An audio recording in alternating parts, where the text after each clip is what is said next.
Quran, berpegang kepada Al-Quran, berpegang kepada hadis Nabi, dan mengikuti sahabat-sahabat Rasulullah. Itulah golongan yang selamat. Kemudian kita umat Islam ini untuk bisa mempelajari Islam yang sebenarnya, untuk mempelajari hadis yang sebenarnya, kita perlu kepada guru besar, di mana guru besar ini adalah orang-orang yang telah diakui unggul ilmu pengetahuannya oleh Rasulullah. Maka lahirlah dalam mazhab Ahlussunnah wal Jamaah imam-imam mazhab, baik dalam bidang fikih maupun di dalam bidang tauhid. Maka dalam bidang fikih, guru besar kita, imam besar kita dalam mazhab fikih terkenal dengan 4 mazhab, yaitu ada mazhab Hanafi, ada mazhab Maliki, ada mazhab Syafi'i, dan ada mazhab Hambali.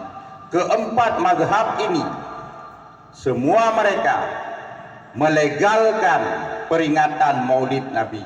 Tak ada satupun dari mereka yang mengharamkan atau membid'ahkan peringatan Maulid Nabi.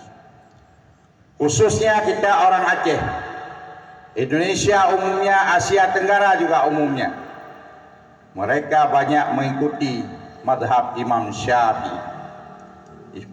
Imam Syafi'i adalah benar-benar imam mazhab, bukan aliran, karena sangat beda mazhab dengan aliran.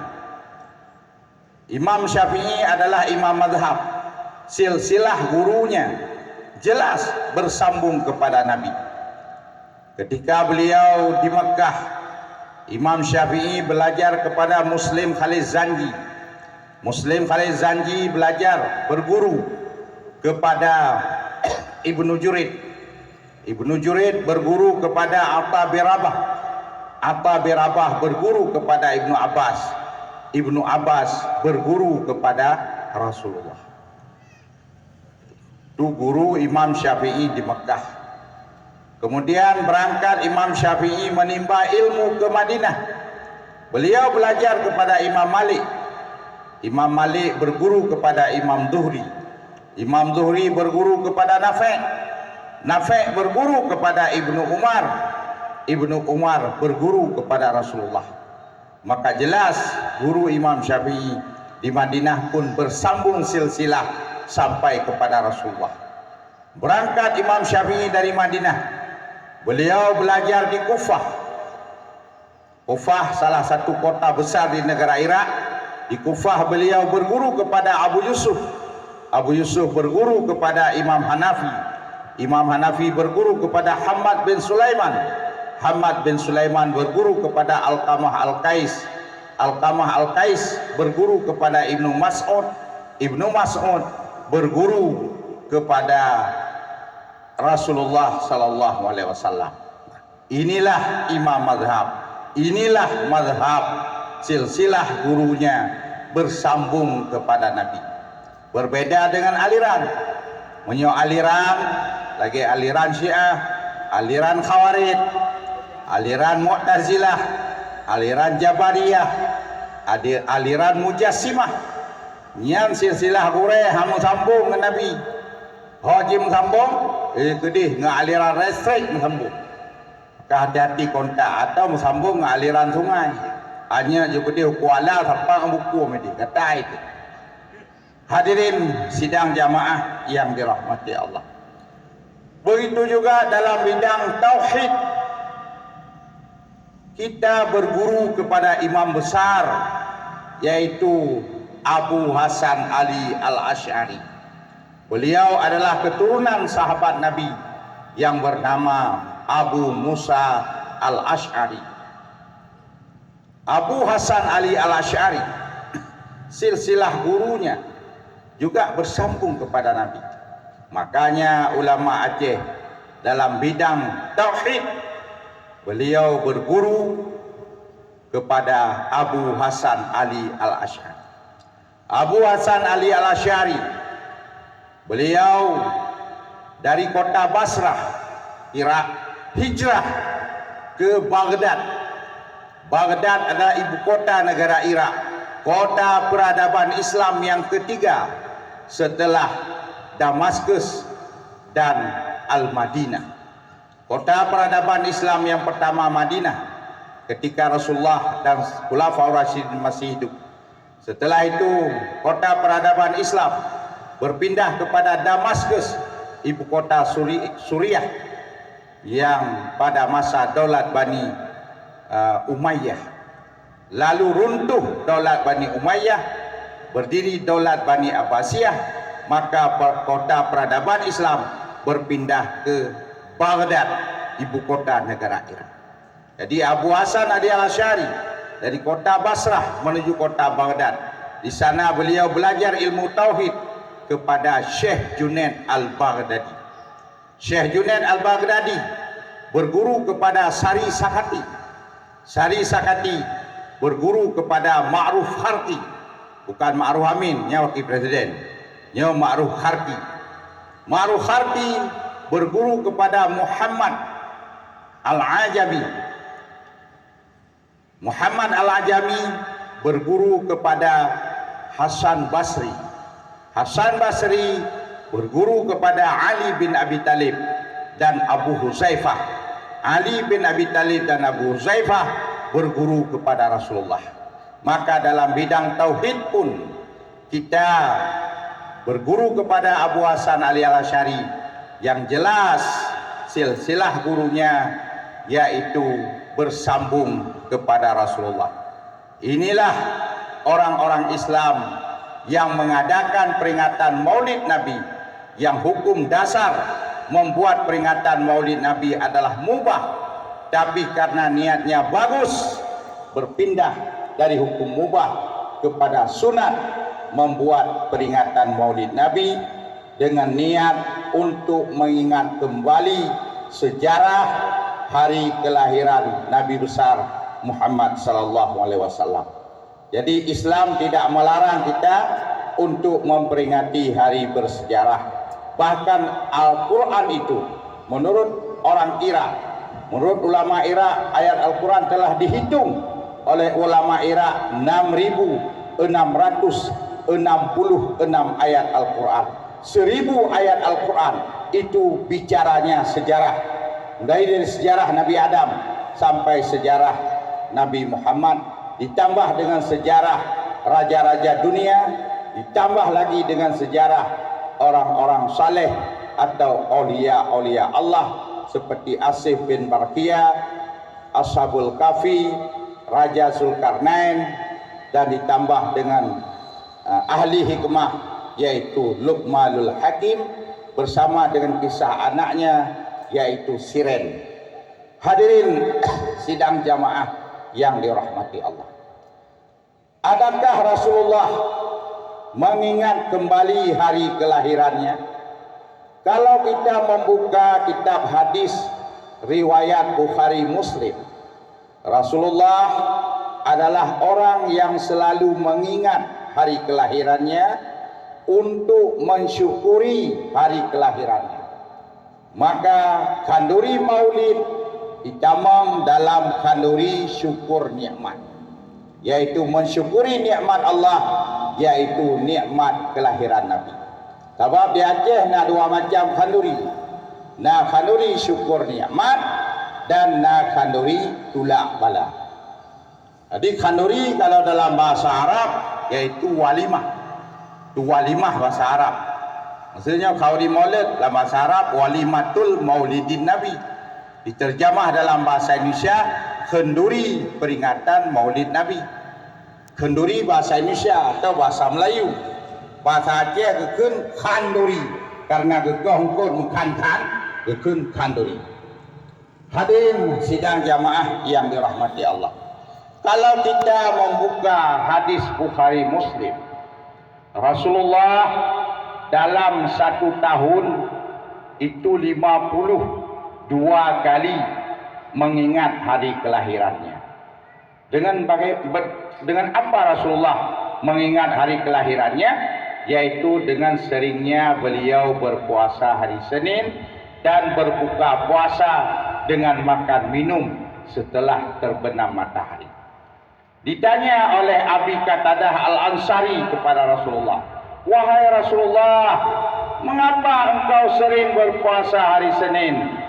Rasul menjawab, "Fihi wulidtu, pada hari Senin aku dilahirkan." Berarti peringatan Maulid Nabi, kalau kita buat kesimpulan, ada dua fase. Fase yang pertama adalah fase percontohan Maulid.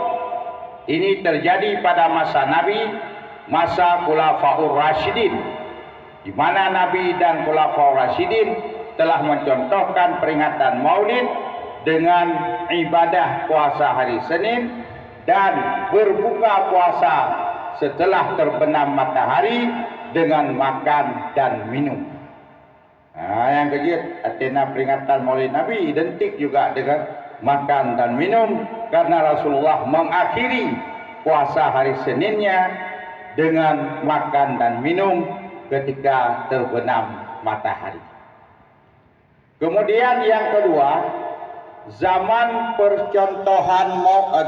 perkembangan Maulid, zaman perkembangan peringatan Maulid.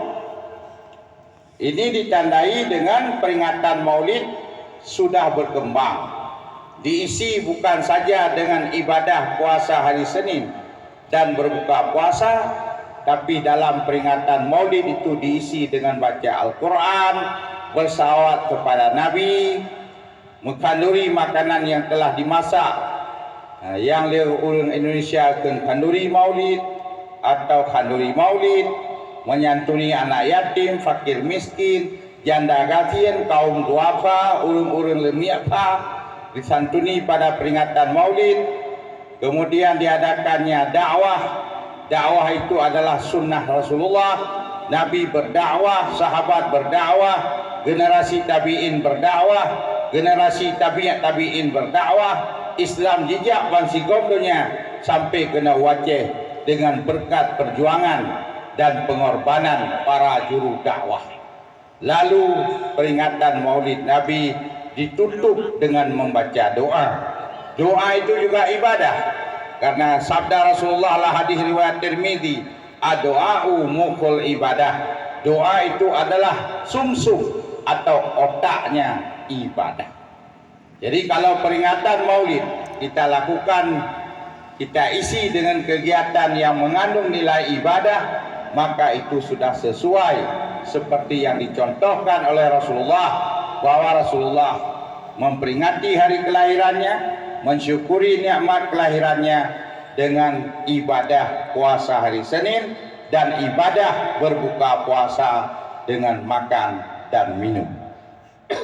Hadirin sidang jamaah yang dirahmati Allah, kalau kita membuka kitab Al-Hawi lil Fatawi karangan Syekh Jalaluddin Asyuti, di dalam kitab Arab tersebut dijelaskan bahwa perintis pertama, pelopor pertama yang membuat peringatan Maulid Nabi secara kenegaraan, secara besar-besaran, yang diisi dengan baca Quran, selawat kepada Nabi, menyantuni anak yatim, fakir miskin, lalu diadakannya pidato dakwah menceritakan Siratun Nabawiyah, sejarah kelahiran Nabi, perjuangan Nabi sampai hari wafat, lalu ditutup dengan membaca doa, adalah Sultan Salahuddin bin Najmuddin Al-Ayyubi.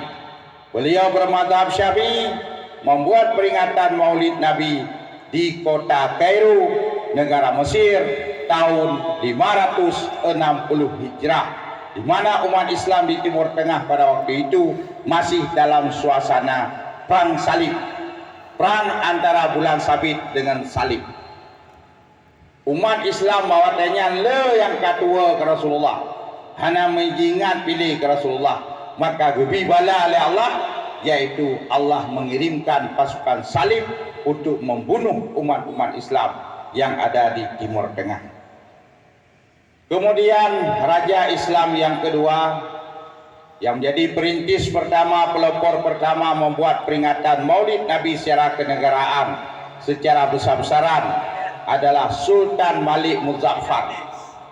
Beliau juga bermadzhab Imam Syafi'i dalam bidang fikih dan bermadzhab Abu Hasan Ali Al-Asy'ari dalam bidang tauhid. Beliau membuat peringatan Maulid di kota Irbil, Provinsi Mosul, negara Irak pada tahun 604 Hijrah. Inilah dua raja Islam yang menjadi perintis pertama, pelopor pertama membuat peringatan Maulid Nabi secara kenegaraan. Lalu jejak kedua sultan tersebut diikutilah oleh sultan-sultan Islam selanjutnya di negara mereka masing-masing, termasuk di Aceh. Di Aceh pada masa Kesultanan Aceh, pada masa Iskandar Muda. Iskandar Muda keperintahkan rakyat Aceh watenyan agar membuat peringatan Maulid Nabi di Aceh bukan hanya 1 bulan, bulan Rabiul Awal, tapi pegahlah Maulid sampai 3 bulan.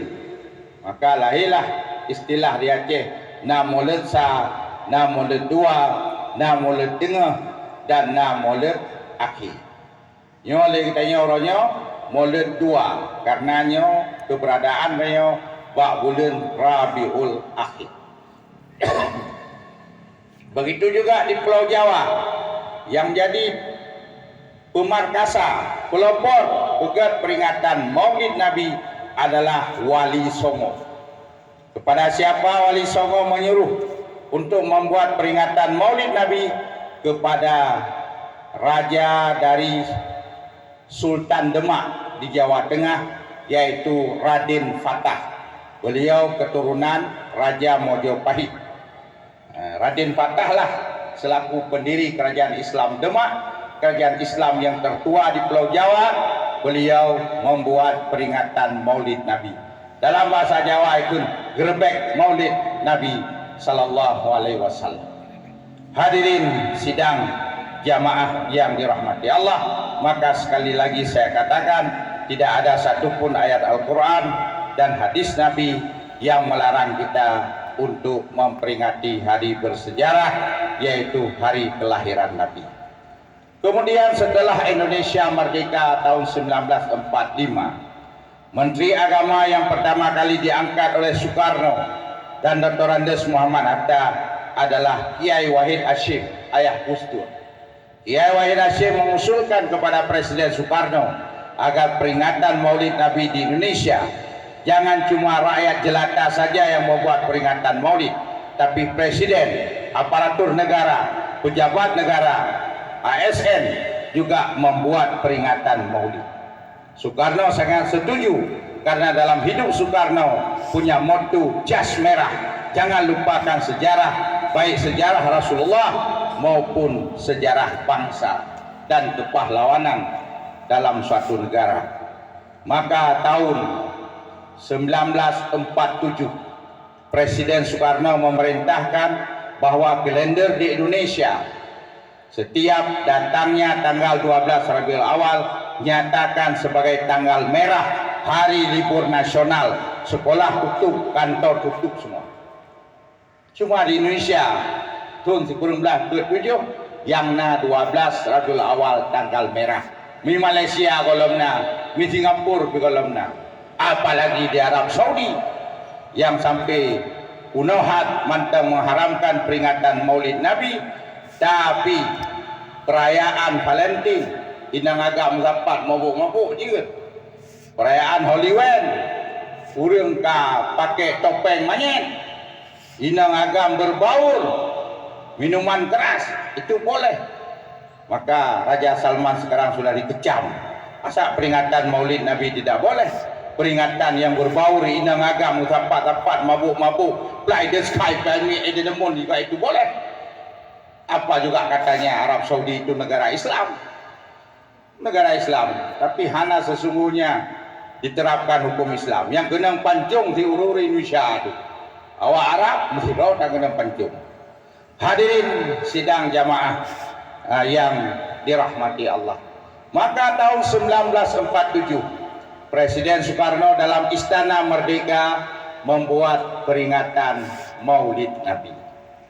Seterusnya sampai Soekarno terguling, naik Soeharto, juga Bapak Presiden Soeharto membuat peringatan Maulid di dalam Istana Negara. Tapi jarang sekali wartawan-wartawan atau koran-koran ternama di Sumatera, baik itu Waspada ataupun Serambi, jarang sekali mengekspos berita itu.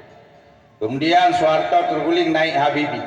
Habibie presiden tersingkat di dunia, cuma 16 bulan jadi presiden, maka beliau sempat satu kali membuat peringatan Maulid. Lalu naik Gus Dur. Gus Dur juga presiden yang sempat 2 kali membuat peringatan Maulid, karena jabatan beliau cuma 22 bulan. Setelah itu diimpeach, dicabut mandat kepresidennya oleh MPR, waktu itu Ketua Amin Rais. Kata Amin Rais, Gus Dur, raportmu banyak merah, mundur. Kata Gus Dur, kok saya disuruh mundur? Saya ini kan presiden muda, kok disuruh mundur? Saya jangankan mundur, maju aja susah. Dah tuh, paksa mundur. Lalu naik Megawati, melanjutkan jabatan Gus Dur, membuat peringatan Maulid. Lalu SBY selama 10 tahun membuat peringatan Maulid. Lalu Jokowi sudah 8 tahun beliau menjadi presiden, juga membuat peringatan Maulid. Apalagi presiden kita sekarang Bapak Jokowi sangat dekat dengan orang-orang Nahliyin, orang-orang Nahdlatul Ulama yang melegalkan peringatan Maulid Nabi.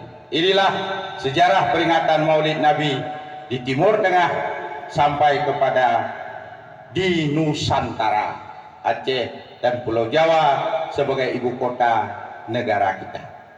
Hadirin sidang jamaah yang dirahmati Allah, dampak positif dari membuat peringatan Maulid Nabi yang pertama yaitu dengan kita mengadakan peringatan Maulid Nabi, urung-urung yang katua ke Nabi teringat lo. Kemudian yang kedua, peringatan Maulid Nabi ini untuk menumbuhkan rasa cinta kita kepada Rasulullah. Dalam hadis riwayat Tirmidzi, Rasul telah bersabda, "Man ahabbani kana ma'i fil jannah." Barang siapa yang mencintaiku, maka ada ia bersamaku dalam surga. Rasulullah memerintahkan kita untuk mencintai beliau. Maka peringatan Maulid Nabi salah satu cara untuk mencintai beliau. Kemudian yang ketiga, peringatan Maulid Nabi ini adalah untuk mensyukuri nikmat Allah, ya, yaitu nikmat kelahiran Nabi. Seandainya Nabi tidak lahir ke permukaan bumi ini, mungkin kita sekarang tidak akan mendapatkan nikmat iman dan nikmat Islam. Kita sekarang mendapatkan nikmat iman dan nikmat Islam diawali oleh datangnya nikmat kelahiran Nabi besar Muhammad sallallahu alaihi wasallam. Kemudian yang keempat, dampak positif dari membuat peringatan Maulid Nabi ini yaitu untuk memperkuat ukhuwatul insaniyah, ukhuwatul wataniyah dan ukhuwatul islamiyah. Pertama, ukhuwatul insaniyah, yaitu ikatan persaudaraan sesama manusia, karena kita sama-sama berasal dari nenek moyang Adam dan Hawa. Yang kedua, untuk mempererat ukhuwatul wataniyah, yaitu ikatan persaudaraan sebangsa dan setanah air. Dengan kita mencintai Nabi, Nabi telah menanamkan kepada umat Islam agar mencintai tanah airnya. Dan Rasulullah adalah orang nasionalis, orang yang sangat mencintai tanah airnya. Dari mana kita tahu bahwa Rasulullah itu orang nasionalis, mencintai bangsa dan tanah airnya? Ini bisa kita lihat dalam hadis riwayat Bukhari yang diceritakan oleh Anas bin Malik ketika Rasulullah diperintah oleh Allah hijrah ke Madinah. Dalam sepanjang perjalanan beliau selalu menoleh ke belakang melihat Mekah sebagai tanah kelahirannya. Lalu Rasulullah berdoa, Allahumma habbib ilainal Madinah kahubbina Makkah. Ya Allah, buatkanlah kami mencintai Madinah sebagaimana kami mencintai Makkah. Maka dalam hadis tersebut, dalam doa Nabi mengatakan, ya Allah, buatkanlah kami mencintai Madinah sebagaimana kami mencintai Makkah. Makkah adalah tanah kelahiran Rasulullah, tanah tumpah darah Rasulullah. Beliau mencintai Makkah, mencintai tanah kelahirannya, mencintai tanah kelahirannya. Dalam bahasa tata negara disebut nasionalis. Yang mana Rasulullah adalah bapa nasionalis, mencintai tanah airnya. Bagaimana kita mencintai tanah air? Ya, dengan menjaga negara kita, tanah air kita dari berbagai macam gangguan, baik yang datang dari dalam negeri maupun di luar negeri. Semua sudah dikonsepkan dalam dalam hadis-hadis Rasulullah. Karena Rasulullah bukan sekedar mengajarkan ilmu tauhid, bukan sekadar mengajarkan ilmu fikih, ilmu akhlak tasawuf, tapi Rasulullah adalah juga mengajarkan, dalam ajaran Rasulullah itu ada fikih siasat, yaitu masalah berpolitik, masalah bernegara, bertanah air dan berbangsa. Maka dampak positif dari peringatan Maulid ini bisa mempererat ukhuwatul wataniyah, yaitu ikatan persaudaraan sebangsa dan setanah air. Kemudian yang ketiga, peringatan Maulid Nabi ini juga dampak positifnya mempererat kita ukhuwatul islamiyah, ikatan persaudaraan sesama Islam. Dalam Al-Quran, Allah telah berfirman, innamal mu'minuna ikhwah. Hanya saja orang mukmin itu bersaudara. Maksud saudara di sini saudara seiman seakidah. Di sini tanpa memandang bangsa, tanpa memandang etnis atau suku, tanpa memandang ras, warna kulit. Apakah dia warna kulit hitam, kulit putih, kulit jagat, kulit sawo matang, dan kulit putih merah dan sebagainya. Itu tidak memandang. Atas nama dia seakidah dengan kita, walaupun lain bangsa, lain suku, lain ras, itu adalah saudara kita. Hadirin sidang jamaah yang dirahmati Allah, mudah-mudahan apa yang kita kerjakan hari ini mendapat ridha Allah dan mendapat syafaat Nabi. Apalagi sesuai dengan laporan daripada Bapak Camat tadi, kita sudah 3 tahun tidak bisa membuat peringatan Maulid Nabi di kecamatan, berhubung negara kita dalam keadaan pandemi corona yang sudah mengkroni seluruh dunia. Dan alhamdulillah tahun ini kita bisa membuat peringatan Maulid secara terbuka di halaman kantor Camat Juli.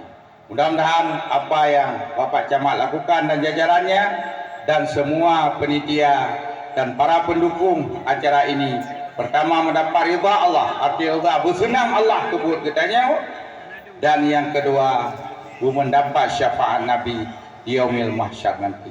Inilah ceramah singkat pada hari ini. Mudah-mudahan kita diberi taufik dan hidayah oleh Allah. Allah berpesan dalam Al-Quran, wala tamutunna illa wa antum muslimun. Janganlah sekali-kali kamu mati kecuali dalam Islam. Islam yang mana? Rasulullah menjelaskan dalam hadis riwayat Tabrani Ibnu Majah, yaitu Islam yang bermadhab Ahlus Sunnah wal Jamaah. Itulah golongan yang selamat, menyelamatkan kita dari dunia dan akhirat. Amin ya rabbal alamin. Sesuai dengan tradisi orang-orang yang terdahulu, bahwa peringatan Maulid Nabi ditutup dengan baca doa. A'udzu billahi minasyaitonir rajim. Bismillahirrahmanirrahim. Alhamdulillahi rabbil alamin hamdan yuwafi ni'amahu wa yukafi madidah. Ya Rabbana lakal hamdu kama yanbaghi li jalali wajhika karim 'azimis sultani. Allahumma shalli wa sallim ala sayyidina Muhammad wa ala alihi wa sahbihi ajma'in. Allahumma hab lana min azwajina wa zurriyyatina qurrata a'yuni waj'alna lil muttaqina imama. Allahumma ighfir lana dhunubana wa liwalidayna warhamhuma kama rabbayana shaghira. Allahumma ighfir lil muslimina wal muslimat wal mu'minina wal mu'minat, ahya'i minhum wal amwat. birahmatika ya arhamar rahimin. Rabbana atina fid dunya hasanah wa fil akhirati hasanah wa qina adzabannar. Subhana rabbika rabbil izzati amma yasifun, wassalamu alal mursalin, walhamdulillahi rabbil alamin. Terima kasih atas segala perhatian, mohon maaf atas segala kekurangan. Wallahul muwaffiq ila aqwamit thoriq. Assalamualaikum warahmatullahi wabarakatuh.